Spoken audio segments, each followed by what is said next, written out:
യുഎഇയിൽ ചൂട് കുറഞ്ഞതോടെ ഡെസേർട്ട് സഫാരികൾ സജീവമായി. മരുഭൂമിക്ക് നടുവിൽ പ്രത്യേകം തയ്യാറാക്കിയ സ്ഥലത്ത് കലാപരിപാടികളും മത്സരങ്ങളും ഒക്കെയായി രാവ് നീളുന്നതുവരെയാണ് ആഘോഷം. കനത്ത ചൂടിൽ നിന്ന് യുഎഇ പതുക്കെ കരകയറുകയാണ്. ചൂട് കുറഞ്ഞതോടെ മരുഭൂമിയിലേക്കുള്ള യാത്രകളും സജീവമായി. വിജനമായ മരുഭൂമിയിലൂടെ 4-വീൽ ഡ്രൈവിലുള്ള യാത്ര വ്യത്യസ്ത അനുഭവം. ടൂർ കമ്പനികൾ ഇപ്പോൾ ഇത്തരത്തിലുള്ള ഡെസേർട്ട് സഫാരികളുടെ തിരക്കിലാണ്. മരുഭൂമിക്ക് നടുവിൽ ടൂർ കമ്പനികൾക്ക് പ്രത്യേകം തയ്യാറാക്കിയ സ്ഥലങ്ങളുണ്ട്. വിശ്രമിക്കാനും ആഘോഷിക്കാനുമുള്ള ഇടം. മൈലാഞ്ചി ഇടാനും അറബിക് വേഷത്തിൽ ഫോട്ടോ എടുക്കാനും ഇവിടെ അവസരം. മാർച്ച് വരെയാണ് ഞങ്ങളുടെ ബെസ്റ്റ് സീസൺ. എല്ലാ കണ്ടും China, India, Pakistan, European countries, Russia, എല്ലാവരുമുള്ള ആൾക്കാരും ഇവിടെ ഡൽഹി വരുന്നുണ്ട്.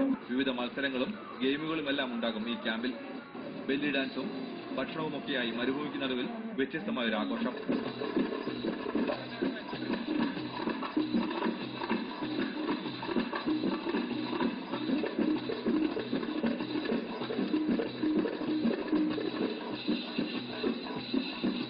മെയ് മാസം അവസാനം വരെ ഡെസേർട്ട് സഫാരികൾ സജീവമായിരിക്കും യുഎഇയിൽ.